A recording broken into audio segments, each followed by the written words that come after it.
Torresmo aqui. Falar a verdade pra vocês que eu nem ia fazer esse vídeo. Tava pensando se eu ia fazer um vídeo sobre a seleção brasileira ou não. Mas... sei lá, depois do jogo de ontem contra a Argentina... sabe quando você fica com algo entalado por ser torcedor e tá bravo com alguma coisa? Então eu meio que vou usar esse vídeo pra desabafar. Então se você é torcedor brasileiro e tá indignado igual eu sou muito torcedor do Brasil, desde quando eu era pequeno, acompanhando as Copas, acompanhando todos os jogos. Sempre gostei muito da seleção brasileira. E não sou daqueles caras que vai, sei lá, não acompanho a seleção brasileira, não sei o que. Eu não consigo, cara. Eu amo a seleção brasileira e eu vou acompanhar de qualquer jeito. E a gente tá vivendo um momento do qual a decepção que foi esse ano de 2023 está estampada na nossa cara. Antes de tudo, já peço você aí, deixa o like no vídeo, se inscreve no canal, deixa seu comentário sobre pra você qual é o problema dessa seleção brasileira, o que aconteceu, que a gente saiu de uma seleção que não tava tão legal assim, né?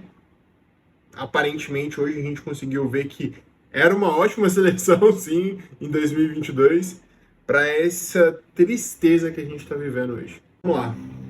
Acho que, na minha opinião, a gente tem 3 tópicos aqui. Eu vou falar os três do quais eu acho que são importantes a gente dizer aqui, 3 do quais eu acho que são motivadores para uma crise no Brasil hoje, talvez. E para mim o terceiro é o mais importante, com certeza absoluta. Acho que o primeiro a gente vai falar de Fernando Diniz. Claro e obviamente do trabalho de Fernando Diniz. Venhamos e convenhamos que, assim, na minha opinião, a gente que tá de fora, que não tem emoção, é fácil falar. Mas hoje eu tava vendo o Fred Caldeira falar sobre isso, num vídeo que ele postou no YouTube, ficou incrível.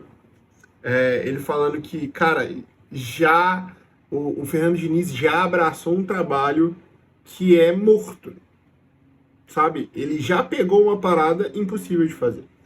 Sabe, você pega uma seleção que está em reformulação, uma seleção do qual o seu ídolo não está vivendo um bom momento, do qual a maioria da galera é nova, tá chegando uma geração nova, tem que saber lidar com essa geração nova, e não temos ídolos fortes para fazer com que essa seleção entenda o posicionamento disso. A principal pessoa para mim, que seria o Casemiro, por exemplo, que conseguiria fazer isso, estava lesionado, então piorou mais as coisas ainda. O Thiago Silva já não está mais fazendo parte do ciclo da seleção, então são ídolos, não ídolos, mas pessoas experientes da seleção brasileira que poderia fazer essa molecada entender o que é jogar numa seleção brasileira com mais firmeza. Eles não estão presentes nesse ciclo. E querendo ou não, o nosso maior ídolo hoje, que joga mais bola, que é o Neymar, também não tem vivido um bom momento, até pessoal, né, cara? O que infelizmente sempre pesou pro lado da nossa opinião sobre ele, apesar que para mim ele é um jogador incontestável, mas essas coisas sempre atrapalharam um pouco esse processo de seleção com ele. Então a gente tem muita dificuldade, cara, de entender se o Fernando Diniz abraçou um projeto de uma forma correta. E isso já atrapalha muito. Por quê? Porque ele tem um trabalho que demora. Cara, tá todo mundo muito feliz aí com o Fernando Diniz. Parabéns pela Libertadores com o Fluminense. Mas, cara, o trampo que esse cara teve que fazer para chegar neste time é muito grande. Tipo assim, ninguém lembra desse processo, tá ligado? E foi um processo que a diretoria do Fluminense mesmo teve que segurar muita bronca, cara. Muita bronca, cara. E assim... eu não sei se para um processo de clube, do qual você tá ali todo dia, gerindo aquele elenco, treinando aquele elenco, já foi algo de longo prazo. Imagina uma seleção, do qual você tem, sei lá, 2 semanas para treinar, a cada 3 meses, aquela seleção, você não tem entrosamento completo com o elenco, de pouco em pouco, o Tite custou a pegar esse entrosamento com o elenco. Imagina o Fernando Diniz no processo que ele tá vivendo. E ainda mais como interino, a gente acha que vai ser interino, que a gente nem sabe mais qual que vai ser o destino do Ancelotti também. Então, para mim, só complica mais ainda entender se o processo Fernando Diniz é um processo coerente. Mas eu vou falar isso mais no último ponto sobre isso, mas eu não podia dizer sobre o quão o trabalho, por enquanto, de Fernando Diniz tem me decepcionado na seleção brasileira. Não tem como dizer que não. Acho que para mim o segundo ponto seria a falta de coerência nas escalações e convocações da seleção brasileira. Vamos lá. Hoje a gente vive, para mim, a maior crise de defensores que o Brasil já viveu. E muitas vezes talvez seja por causa dos técnicos ou da forma com qual é a seleção. A gente nunca entende como é 100% feito a convocação da seleção. Todo mundo sabe que tem influências externas além do treinador, mas se a gente for falar de lateral, pelo amor de Deus, sabe? A gente vive uma era aí que todo mundo quer ser ponta, né? Mas já tem muito tempo que a gente não vê lateral, cara. Talvez isso não seja um problema brasileiro, cara, sabe? Você vê em outras seleções, várias seleções precisando improvisar jogadores na lateral. Eu acho que a única seleção que não tem feito muito isso constantemente é a Inglaterra, porque a Inglaterra tem uma safra de jogadores na lateral. Mas se você for pegar a própria Espanha, teve que utilizar Jesus Navas na lateral. Jesus Navas, em toda a sua carreira, ele foi meio de campo, um exímio meio de campo, e terminou a sua carreira na lateral na seleção. Mas, assim, não gosto de citar nomes, não acho que vai ser uma coisa coerente, não acho que é isso que vai resolver. Mas, infelizmente, os nomes que estão sendo chamados para lateral hoje, em especial para mim, o que mais me decepcionou até agora é o Emerson Royal. A gente não tem expectativa nenhuma, cara. Juro, eu prefiro que chame a lateral da seleção na seleção do Brasileirão, mano. Sabe? Eu prefiro o Arana. Não tá sendo especial e incrível na seleção brasileira. Mas, pô, faz o mínimo, sabe? Eu prefiro que chame o Mike do Palmeiras. Eu prefiro que chame laterais aqui que estão jogando aqui no Brasil, porque são laterais que pelo menos eles vão ter a cabeça de tipo, cara, a única coisa que eu preciso fazer é não fazer merda. É complicado falar isso, mas é a verdade, cara. E é a sensação que a gente tá tendo dentro do futebol brasileiro hoje. E ainda mais assim, depois que a gente terminou, né, a era Marquinhos e Thiago Silva agora, que era a zaga que a gente tinha certeza e talvez era sempre o que a gente tinha certeza na escalação. Era Neymar jogando e Marquinhos e Thiago Silva na zaga. Agora com o Thiago Silva aposentando, parece que o Marquinhos perdeu o norte dele também. Até na própria carreira, no PSG não tá grandes coisas hoje.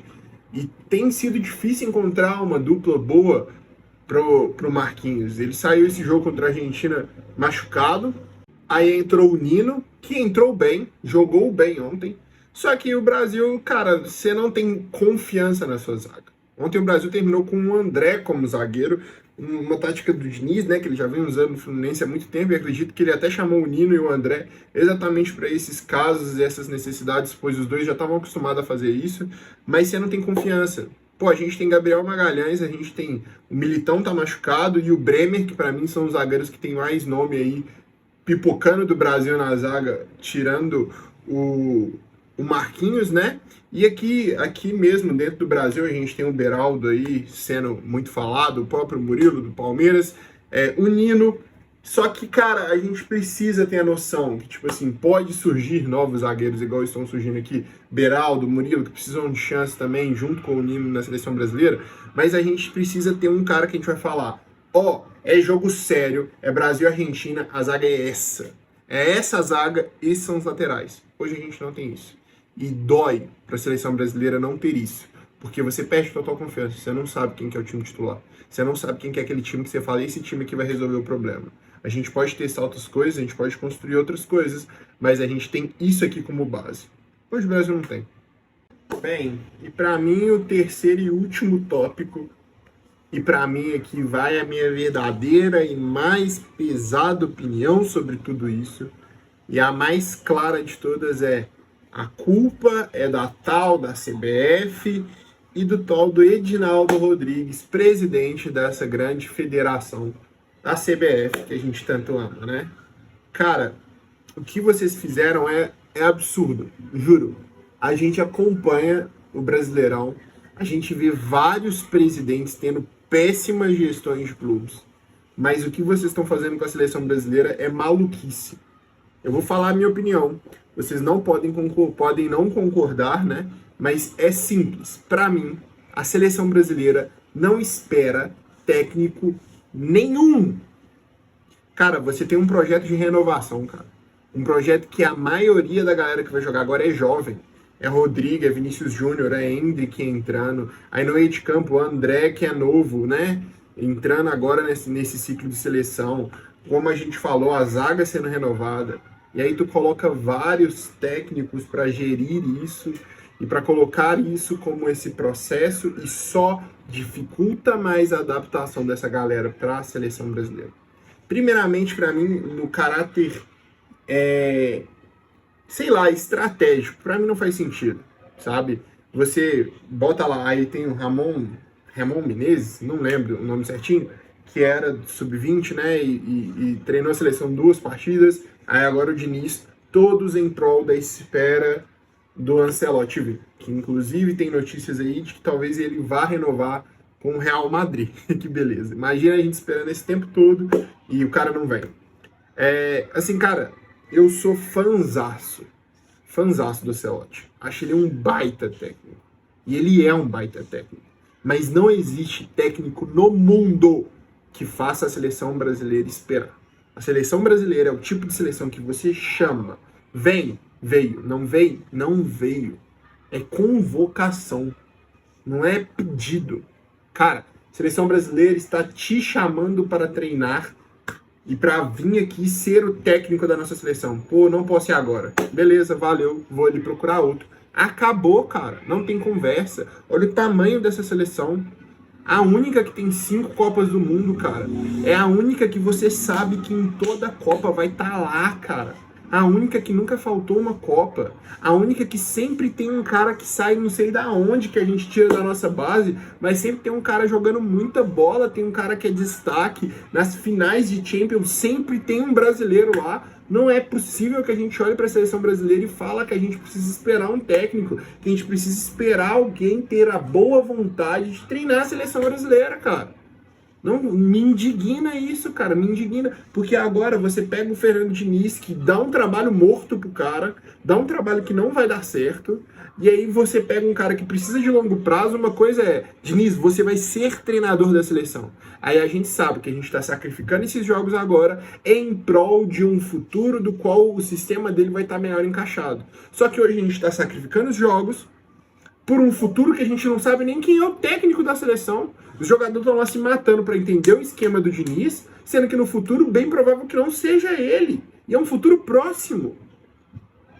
Não faz sentido nenhum essas apostas que a CBF está fazendo, cara. Vocês estão tirando a seleção brasileira para uma seleção irrelevante. A maior seleção do mundo está sendo tirada para uma seleção irrelevante. É ridículo o que vocês estão fazendo. Não tem outra palavra para descrever a não ser burrice. É isso que vocês estão fazendo.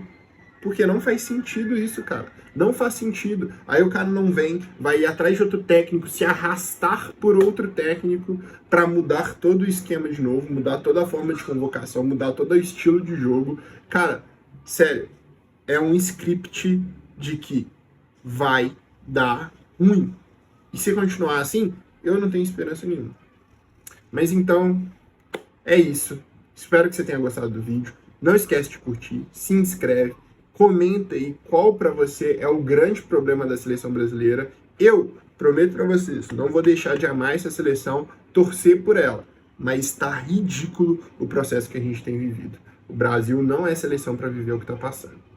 Fechou? Tamo junto e até a próxima.